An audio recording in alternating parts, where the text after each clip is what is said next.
Please welcome Bill Gates and the Bill Gates Dancers. He started out as a shy, computer-obsessed teenager and ended up the richest man in the world. Lifestyles of the rich and famous. No, that's never been Bill Gates. You get this sense that the money is almost an annoyance to him. William Henry Gates III, most people just call him Bill Gates, has built an empire by thinking way outside the box. I have no doubt that 100 years from now, he will be talked about in the same way that Rockefeller and Carnegie and Ford are talked about, as people who transformed an era. Now, after leading the digital revolution and facing several government antitrust battles, Bill Gates is a different man than he was just a few years ago. He's a devoted father and an avid golfer who just happens to have a portfolio worth $50 billion. He could rest on his laurels, but that's not the Bill Gates style. What makes Gates so competitive is that he finds it fun. He finds this like a thrilling game, like the games he used to play as a kid. He's loved and respected, hated and reviled. But one thing neither detractors nor supporters can deny is the lasting impact Bill Gates has had on our time. The values that shaped Bill Gates as one of the business titans of the 20th century go back to his roots in the Great Northwest. Bill's great-grandfather, J.W. Maxwell, founded the First National Bank in Seattle. The Maxwells enjoyed their privileges and social position, but were never ostentatious about their wealth. Their son, Willard, also a banker, and his wife, Adele, who had a passion for playing cards, were among Seattle's top civic leaders. Their only child, Mary, was a lively, intelligent girl who made a name for herself as a student leader at the University of Washington. Athletic and outgoing, Mary Maxwell was sometimes referred to as Giggles. Her drive and energy struck everyone who came in contact with her. There tends to be a handful that is right at the core of the action. Mary was at the core of the action. Mary was unaffected, straightforward, charming, but immensely determined. It was at the university that Mary Maxwell met and fell in love with a quiet, scholarly young man, Bill Gates Jr., who would go on to become one of Seattle's most prominent attorneys. When Bill and Mary wed in 1951, she decided to give up a career as a teacher to raise a family and devote time to charitable work. The first of the Gates' 3 children, Christy, was born in 1953. She was followed by a brother, Bill Gates III, born on October 28, 1955. He was given the nickname Trey. That derives from the fact that he was William H. Gates III, and the card players in the family think of anything with a 3 as being a Trey, so he became Trey. His mother had an extremely close relationship with Bill from the start. She even took him with her when she volunteered as a lecturer in Seattle schools. It wasn't long before her precocious son would read the World Book Encyclopedia from A to Z. We'd lose him sometime for hours at a time, and when I would ask, "What are you doing?" he'd say, "I'm thinking, Mother." The Gates family prized competition, and young Bill loved testing his mettle in outdoor activities and indoor games. Among his favorite board games were Risk, in which the object is world domination, and the perennially popular Monopoly, where, with a bit of luck, anyone can become a tycoon. He was competitive in cards with his sister, races to see who could do jigsaw puzzles faster, ski racing, sailing, whatever. He wanted to do it well and as good as the other folks that he was with. Every summer, the Gates went off to their place on the Hood Canal called Cheerio. It was here that Bill, his younger sister Libby, and the rest of the family joined friends in staging their own Olympic Games. If you stayed overnight and had a couple of days with them, you would come away exhausted from games and activity. It was a very lively scene. It was definitely competitive, there's no question about it, and the children were all part of that. There was never a dull moment. First World's Fair in the United States in 22 years. When the Seattle World's Fair opened in 1962, the Gates family rushed to see the wonders predicted for the 21st century, including computer technology. Imagine, if you can, an electronic brain. Bill often returned to visit the high-tech exhibits. It was already clear that he had a natural talent for math and science. But he was also becoming something of a loner, showing signs of preteen rebelliousness that was putting him at odds with his mother. Mary and I grew up in very orderly families where parents were controlling personalities, and we carried that forward. And that particular mode wasn't exactly consistent with Bill or Trey, who somewhere around about 11 or 12 began to be very independent emotionally. He was quite willing to make up his own mind about what he wanted to do and not do, and that was really tough for us, particularly for Mary. He was kind of lost. I mean, he was ill at ease in school, wasn't sure exactly how he wanted to spend his time. Obviously a very smart, brilliant kid, but kind of lacking direction. And he went through some counseling at that time. He went through a change in his school. Although they believed in public education, Bill's parents felt he would find more direction and discipline at Lakeside, Seattle's best private prep school. He began to blossom at Lakeside. He was an excellent math student. He was excellent across the board. I mean, he was a superb drama student and interested in reading all different kinds of books and so forth. So he wasn't just totally math science oriented. He had a wide breadth of interests.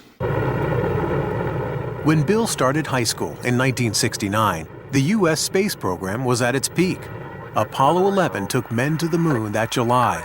The Eagle has landed. But the computers that made it possible were still electronic giants that cost millions of dollars and required an army of people to run. Most schools at that time could never consider buying a big computer, but Lakeside had made an extraordinary deal that would be fateful for Bill Gates. A Seattle company offered the use of its computer through a teletype link to the school. Young Gates was entranced by the possibilities of this primitive machine and started spending every free moment in the computer room. The story has often been told, and it's completely true, that he would get up at night and leave and go over to work on the computer and come back, and we wouldn't know that he'd been gone. Bill Gates shared this addiction with upperclassman Paul Allen, who could not have been more different from Gates. He was not only 2 years older, but substantially larger. Where Allen was quiet and contemplative by nature, Bill could be shrill and confrontational. Nevertheless, this odd couple was destined to make history together. While attending Seattle's prestigious Lakeside Prep School, Bill Gates met Paul Allen, an upperclassman who shared his obsession with computers. They bonded by writing software code together, and somewhat competitive, Paul Allen and Bill Gates. They every now and then would have fights. At one point, Paul Allen kicked Bill Gates, who was a little bit younger, off of the little group they had who was writing software, but then he realized that he needed Gates back. He couldn't do it without him, and Gates said, well, I'm happy to come back, but this time I'm going to be in charge. By 1970, when Bill was just 15, he and Paul Allen went into business together. The two boys netted $20,000 with TrafoData, a computerized program they created to measure traffic flow in the Seattle area. Although Bill had the luxury of family money, he was determined from the start to make his own fortune. The father of one of Bill's boyhood friends said Bill always had a nose for the dollar. Even as a kid, he knew the value of a contract and even had a contract to use his older sister's baseball mitt that was signed in a legal document. In the summer of 1972, at the age of 17, Bill went to Washington, D.C. to work as a Senate page. This exposure to politics and government would come in handy later on. Back home that fall, he took a leave of absence from school when he and Paul Allen got their first real jobs with a computer company. They began talking about starting their own company, but the Gates insisted that their son finish high school and attend college. His mother used to worry that he was socially awkward. Well, maybe he was, but he had other things on his mind, and he was not rude, he was not abrupt.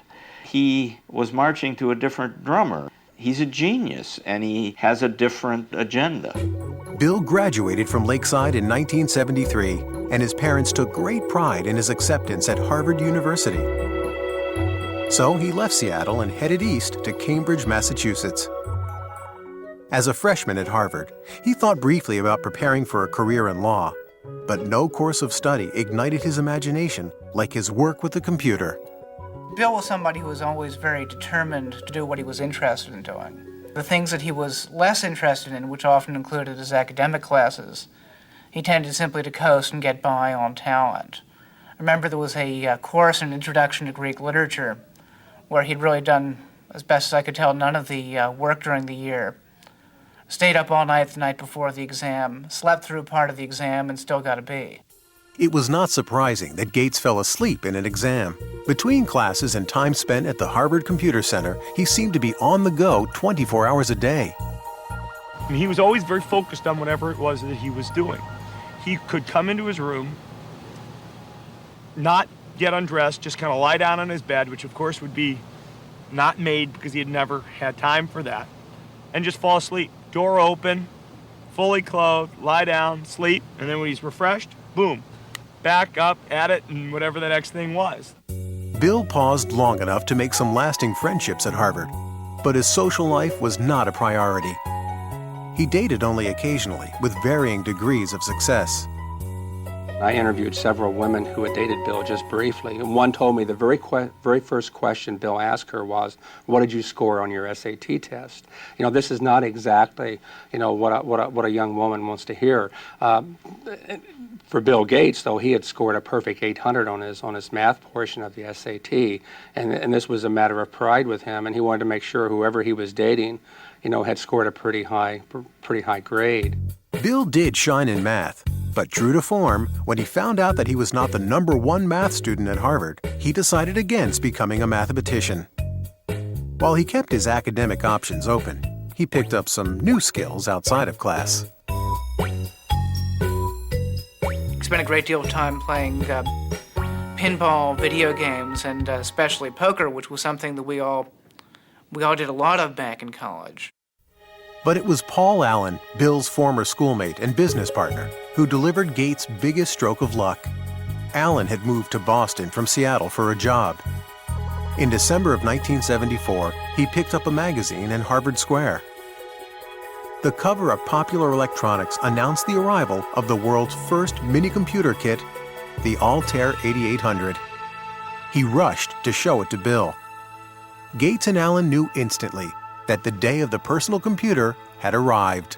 They saw that this was going to be an incredible force, an incredible dynamic for the society, and recognized the moment. The Altair was made by a small company in Albuquerque, New Mexico, not far from the former atomic testing grounds at Alamogordo. Ed Roberts, who ran the company, was looking for someone to create software to run on his unique little computer. Gates and Allen convinced him that they were the ones who could do it, and worked day and night at the Harvard Computer Center for 2 months. In February of 1975, Paul Allen went to Albuquerque to test the program he and Gates had completed. When he loaded the Altair with what Bill Gates called the coolest code I ever wrote, it worked. The importance of that moment would change Bill Gates and the software industry forever. In the summer of 1975, 19-year-old Bill Gates and his partner Paul Allen formed Microsoft. Their ongoing work with Ed Roberts' Altair computer company became so consuming that Bill dropped out of Harvard just before his senior year and moved to Albuquerque. Mary Gates was deeply disappointed by her son's decision. We told him that we'd put some money aside for him to attend school, and if he didn't finish in a few years, we'd have to make some other use of those funds. And by that time, he allowed us out. That would be okay. He'd probably be able to afford to go back if and when the time came. Bill was certain that he had made the right decision, But making it in software wouldn't be so easy. The personal computer scene at that time was populated by users who were eager to share new information and software without paying for it. It was a practice that put Bill at odds with his peers. You know, it was a bunch of high school kids and college kids who were doing something very non-mainstream. And Bill was very unpopular because he said, "Hey guys, don't steal this stuff. We made it and we own it." And that was, yeah, he was one of the business guys in what was a lot of geek hackers. In fact, Gates wrote an open letter to computer hobbyists, chastising them about making copies of Microsoft's program. He stated, "As the majority of hobbyists must be aware, most of you steal your software. Hardware must be paid for, but software is something to share. Who cares if the people who worked on it get paid? Is this fair? But those who have been reported to us may lose in the end." He was looked at as kind of a renegade, and it was different, you know, a different ethic than prevailed at that time. But I'm not sure that the software industry would have evolved in anywhere near the way it has without somebody standing up and saying that that was necessary. Bill had also been battling with Ed Roberts, who considered him spoiled and obnoxious. The two disagreed about almost everything, and Roberts was a formidable adversary. Ed Roberts was a massive man, something like 6'6", weighed 300 pounds. Here Bill Gates was. I mean, he formed Microsoft at age 19, and he looked like he was 13 years old. He was standing up to this bear of a man, going face to face with him and screaming and shouting matches. A final confrontation came in May of 1977, when Roberts sold his business, and Gates had to sue to keep the software he and Paul Allen created for the company. Gates won. We take a hard line on software. Microsoft expanded into new software languages, and Gates and Allen started to sell their products to other computer companies. At the end of 1978, with sales approaching the 1 million mark, they moved Microsoft from Albuquerque to Seattle. Bill was glad to be back and went into high gear to promote his hometown company. We always design with the future in mind. Our research people are always tracking the latest in hardware and software technology. It was Bill Gates who was actually the real marketing genius behind Microsoft. Early on, he was the one who was actually going out on the road and trying to sell this company and its software. And oftentimes, he would take his mother with him on these trips. Bill's highly respected and well-connected mother would come to play a pivotal role in his early career. Mary served on a number of corporate boards as well as the University of Washington. She was on the National Board of United Way. Also on the National Board of United Way was the CEO of IBM, which is how her son met the CEO of IBM, through her. What would your ideal home computer be like? By November of 1980, IBM was banging on the door of the fledgling Microsoft. Without an overpowering price. The largest maker of computers in the world now wanted to talk to Gates and Allen about coming up with an operating system for their new line of personal computers. From their first meeting, IBM misjudged who they were dealing with. He looked like a sub-teen, you know. He was skinny, had a real mop of hair, you know, kind of casual, and basically people didn't take him seriously as a business person. But the IBM brass soon discovered Gates was no amateur. He quickly convinced them that Microsoft could deliver their new software. First, he purchased an existing operating system, which he then adapted for the IBM personal computers, calling it MS-DOS. Bill Gates, as he's often done as a shrewd businessman, knew where to get an operating system. He just went down the road a few miles and bought it for $50,000. But then the real brilliance was that when they developed that operating system for IBM, IBM wanted to buy the source code, which would have given them the disk operating system, or what became known as DOS. And instead, Microsoft refused to actually sign the rights over to DOS. By not owning the rights to the operating system, IBM would now have to pay Microsoft a licensing fee for every copy of DOS installed on its computers. It can help a manager excel. IBM was also about to lose its tremendous edge in computer sales.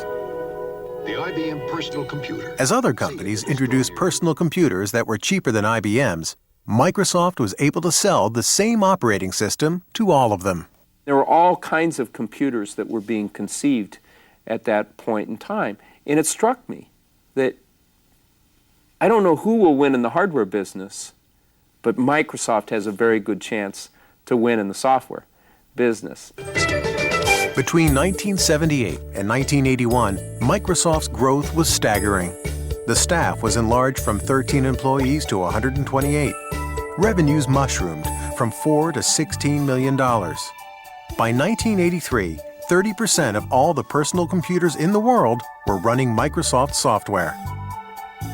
Still, Bill Gates never took his eye off the bottom line. He never flew first class unless it was absolutely necessary. You would often find him sitting in coach, in fact with a blanket over his head so he could get some sleep. So his parents taught him well early on the value of money and hard work, and translated later into his life with not only how he ran his personal life, but how he ran Microsoft. My name is Bill Gates. I'm chairman of Microsoft. The early 1980s was an exciting time for an industry run mostly by people under 30.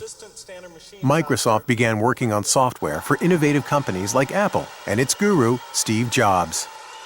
Their Macintosh computer and software were considered by many to be the most ingenious in the industry and the way of the future. To create a new standard, it takes something that's really new and really captures people's imagination. And the Macintosh, of all the machines I've ever seen, is the only one that meets that standard. But it wouldn't be long before Microsoft and Apple would be locked in a bitter struggle over the rights to the next generation of software. Bill Gates was also about to receive news that would rock Microsoft to its very foundation. By 1983, the future could not have looked more promising for 28-year-old Bill Gates and Microsoft. The personal computer business was booming, and there was an ever-increasing hunger for software. Bill Gates and Paul Allen were emerging as the crown princes of the personal computer age. But in the midst of the breathtaking rise of their company, they were stunned by some terrible news. Paul Allen, Bill's friend and partner since high school, was diagnosed with Hodgkin's disease, a form of cancer. It did give Bill kind of a perspective that he didn't have before. You know, he'd always been very, very hard driving, very demanding, and this may have helped him understand a little bit better in terms of what other people go through. Allen's disease went into remission 1 year later, but he would never again take full part in the day-to-day business of Microsoft. For two men in their early 30s who created a company of global significance and made millions, it was the end of an era. I think history's going to show that their partnership really was an incredible dynamic. I often compare it to the Beatles, Lennon and McCartney. The songs they wrote together are the ones that pretty much we remember and get played over and over again. They were great songwriters individually. You know, we still hear their songs that they wrote on their own. But somehow together they were even greater than the sum of their parts. And Paul and Bill were like that. By 1984, Bill Gates had become the singular face of Microsoft. In April of that year, he was heralded by Time magazine as the quintessential representative of a new breed of businessman. One who understood both nuts and bolts technology and corporate strategy. When you work with Bill, you can see that in almost any meeting you're in or anything you're discussing, Bill instantly puts together a profile of all of the cases. What about this? What about this? What about this? What about this? What about this? He almost builds this checklist of everything that can possibly happen in his head in a very structured way, and then he runs through it. Protect mode file system, the super advanced FAT file system. Microsoft was often referred to as a math camp, where Gates' demanding management style kept the creative process churning and sometimes set off heated confrontations. The early Gates would challenge just about anything. He'd call things the stupidest idea you'd ever heard. And part of it was to test, to see, well, okay, if you disagree, you've got to convince me that it's not the stupidest idea in the world. A constant challenging of ideas was required to stay on top in an ever-changing industry. Gates surrounded himself with a team that shared his relentless work ethic. Certainly when we are working to release a software product, we are sleepless in Seattle. There's a story about Bill from Miriam Lubau, his assistant. She was new to the company. She came in one morning and she didn't know if she should call police because there was this guy sleeping under a desk. But it turned out to be Bill. The effort was paying off. Microsoft posted more than $140 million in sales in 1985. In 1986, Gates introduced Microsoft Windows. It would become the company's signature program. Critics quickly noted that in its use of a mouse and icons, it bore more than a passing resemblance to the Apple Macintosh operating system, considered to be the most user-friendly. If you know how to point, you already know how to use it. Macintosh, the computer for the rest of us. Apple had given Gates full access to their technology while he was working on new software for the Macintosh computer. Gates advised Apple early on that they should license their software. But Apple was more interested in selling computers than software. They ignored the suggestion. Once again, Gates took advantage of an opening and ran with it. In this industry, we compete and we collaborate at the same time. Bill once had a conversation with me, says, you know, I'm a competitor, so even though I'm a friend, don't tell me information that you don't want me to use against you, because I'm going to compete with you, and if you tell me something that's useful in competing, I'm going to use that information. Apple decided that Gates was not going to take a bite out of their business and threatened to sue over Windows. Gates, in turn, said he would withhold Microsoft software Apple desperately needed for its computers. In the end, Microsoft overpowered Apple in the courts. Eventually, Microsoft prevailed by showing that even though there were similarities in the way that the two computers operated, each individual function of Windows was markedly different from each individual function of the Macintosh. Even though the first version of Windows was far from perfect, it gave Microsoft a new financial and creative base. In 1986, Bill Gates took his company public. He held 45% of the stock, which made him a billionaire at the age of 31. Still, Gates never felt secure about the status of his company. He doesn't want to fail. And when you have that kind of a fear, when you're always looking in your rearview mirror to see who might be, creeping up to do in Microsoft on a given day, it just consumes him, and it makes him certainly the most competitive human being in the personal computer industry. He's driven. It's white-hot intensity. Gates was also gaining a reputation for being ruthless, and some powerful forces began to line up against him. Now that PCs had taken off, IBM chose to make a big push with its own operating system to replace DOS, which it licensed from Microsoft. It was called OS/2. We were concerned whether we could weather the storm, so to speak, especially given the fact that this was a big storm. IBM, a very powerful company, a lot of software people, a lot of cash, a lot of resolve to potentially put Microsoft out of the operating system business. Ironically, Microsoft played a role in developing OS/2. But Bill Gates was not about to abandon his own software. He decided to stake his company's future and his own reputation on the Windows software his team continued to upgrade, even if it meant losing IBM as his biggest customer. On May 22, 1990, Microsoft launched Windows 3.0. This new and improved version swiftly became a bestseller. Ultimately, OS/2 failed in the marketplace, leaving Microsoft with a virtual monopoly on operating systems for PCs. Now the Federal Trade Commission began looking at claims that Gates was using this dominance in operating systems to cut off competition by cutting prices on Microsoft products. It seemed Microsoft's mild-mannered chairman was gaining a seek and destroy image. Bill Gates is not a brutal guy. He just needs to win. And he's willing to win, gracefully or non-gracefully. It doesn't matter. A win is still a win. Predatory pricing was not the only charge leveled at Microsoft. In 1993, the Justice Department began a new investigation. Gates would have to face one of his most formidable opponents, the United States government.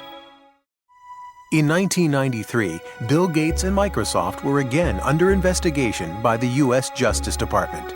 They examined complaints that Microsoft was charging computer makers a licensing fee based on the number of computers they sold, including those computers not running Microsoft software. They made computer manufacturers pay for the Microsoft software, whether it was installed on their computer or not. And as a result of that, they prevented competitors from entering the market. The Justice Department has charged Microsoft, the world's largest software company, with using unfair marketing and contracting practices. In July of 1994, Microsoft agreed to stop charging the fees in question, and the Justice Department dropped the case.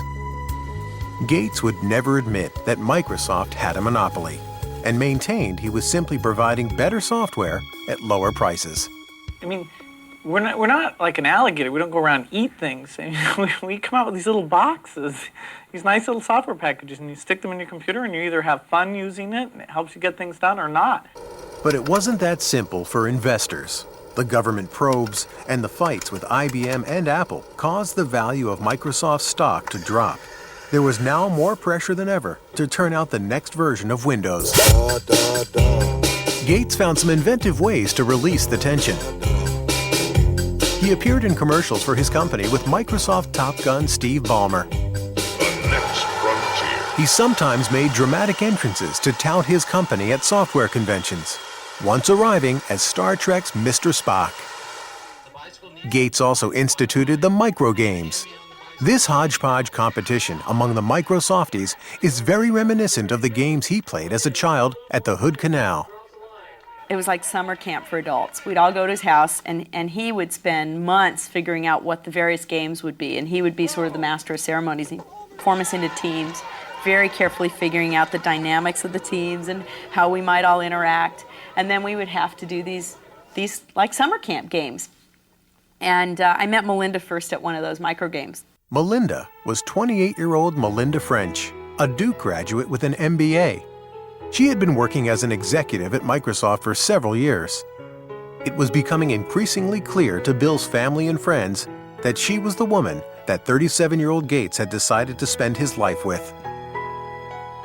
He dated Melinda for quite a while before they got married, and so I saw them together over the years, and they always looked like they had a very special thing going, you know, a level of intimacy and a level of intellectual connection that just caused sparks. She's a really wonderful person, a perfect match for him. Very, very bright, very organized, very supportive, very interested in family and good family life. Bill and Melinda were married in Hawaii on January 1st, 1994. The night before the ceremony, Bill had arranged for a special serenade for Melinda. He had Willie Nelson play the night before his wedding, and it was a total surprise. Bill got up and he said, you know, I really love Melinda, and I really want to sing her some songs tonight, and I don't sing that well, and so I asked a friend of mine to come and do a little singing for us, and so it was a big surprise. In Melinda, Bill found a partner who gave him the kind of personal happiness he'd been looking for, and who also understood the professional demands of his business. But only months after his marriage, the joy that Bill shared with his family would turn to heartbreak. His mother, Mary, who had been his most devoted ally, was diagnosed with breast cancer. She died in the early morning of June 10, 1994. Bill rushed home to be at his mother's side. When he came to the house that night, he'd been stopped by the police on the way because he was speeding. And of course, the policeman recognized him. It wasn't the first time he ever got stopped for speeding, by the way. And they looked at him and they said, what's going on? Because he said, you know, I was sitting there and the tears were just running down my face. And the policeman said, well, he said to the policeman, I'm sorry, he said, my mother just died. And the policeman said, well, you go ahead, you go on home, but please slow down a little bit if you don't mind. So he was very deeply affected by his mother's death, as we all were, of course. In the years that followed, Bill would begin to pick up where his mother left off in creating a philanthropic foundation to serve major projects in health and education. But all of his wealth and power would not shield him from the crises he and Microsoft would face on the road ahead. By 1995, 39-year-old Bill Gates had settled into a new life as a married man. With his wife, Melinda, he took time off to explore the world from Africa to China. It seemed that Bill Gates now truly had it all. This is a man so successful, his chauffeur is Ross Perot, ladies and gentlemen. Please welcome Bill Gates and the Bill Gates Dancers. 1995 was also a banner year for Microsoft. Windows 95 was introduced to great fanfare. Tonight Show host Jay Leno kicked off the ballyhoo for the new software. Windows 95 is so easy, even a talk show host can figure it out. Clearly, Gates was still Microsoft's best salesman. But from now on, it wouldn't be all business for the boss.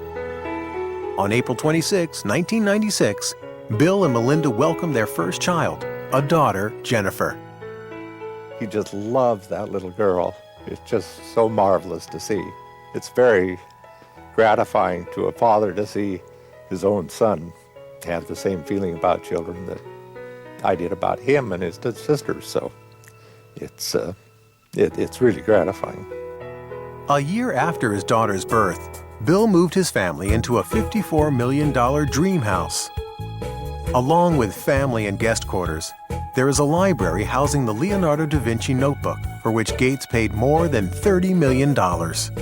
Even though the house serves many business functions, for the Gates family, it's just home. It's a remarkably family-friendly home, given what it is. I remember the first time going there after it was fully finished, walking through it and seeing, Little Tikes cars in various places and things like that. I mean, this is not an antiseptic home that you feel afraid to touch anything or sit anywhere. As Bill Gates' personal life grew more fulfilling, his professional life grew more frustrating. By 1997, he found he was way behind in the exploding internet market. A company called Netscape was dominating sales of internet browsers, the software needed to access websites. Gates set out to close the gap by including Explorer, his browser, with every copy of Microsoft Windows. Many saw it as dirty pool, a move to eliminate his chief rival. If Microsoft chooses to disadvantage Netscape or any other competitor, then the consumer doesn't get a fair choice. When the consumer doesn't get a fair choice, the market can't work effectively. In 1998, Gates was called to the Senate, where he was once a page, and charged with running an illegal monopoly. I hope that my testimony helps the court to resolve the issues in this case. That would be best for consumers and the industry, and that's why I'm here. Thank you. President Bill Clinton's Justice Department, along with 19 states, filed an antitrust suit against Microsoft. It was the largest suit of its kind in the history of the computer industry. Microsoft has the power today to exercise predatory and exclusionary control over the very means by which we access this internet. It's a lot like General Motors having the ability to dictate what type of gasoline you put in your car, or what interstate you can drive on, or even how you get on the interstate. In 2000, a federal judge ruled that the company would have to be split in two. After more than 2 decades of unstoppable success, this was a huge blow to Bill Gates.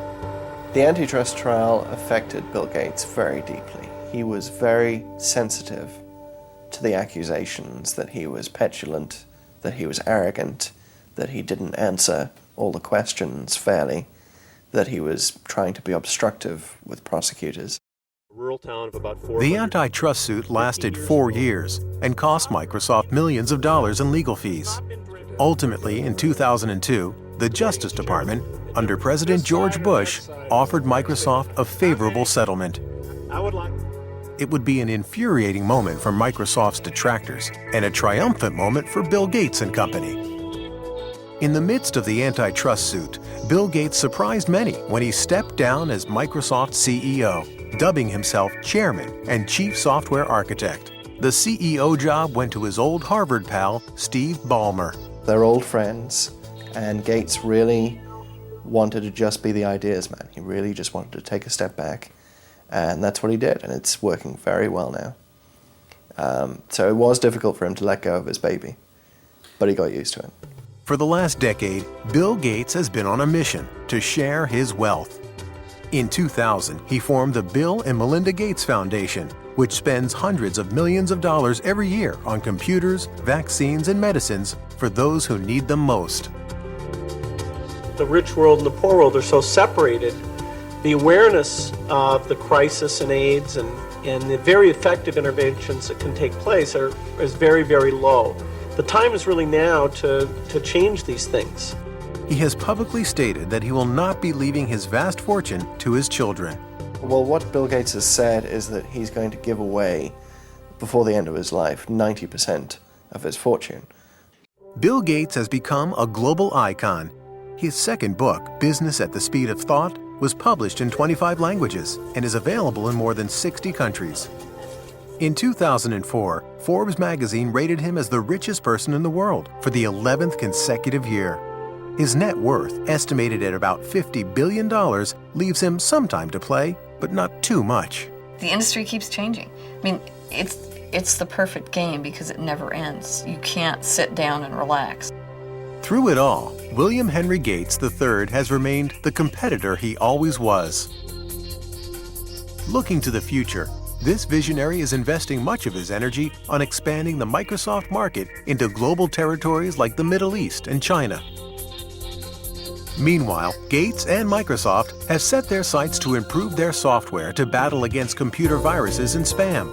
Gates himself is said to receive 4 million spam emails per day. Whether he'll be remembered as a robber baron, a philanthropist, or the guy who simply built a better mousetrap, no one can deny he changed the way the world works and plays. When the biographers and historians write the history of the 20th century, Bill Gates is going to go down as the best businessman of our century, and Microsoft is one of the greatest companies of the 20th century. It's remarkable what this company has managed to do in so short a time. This is one of the great success stories of the 20th century.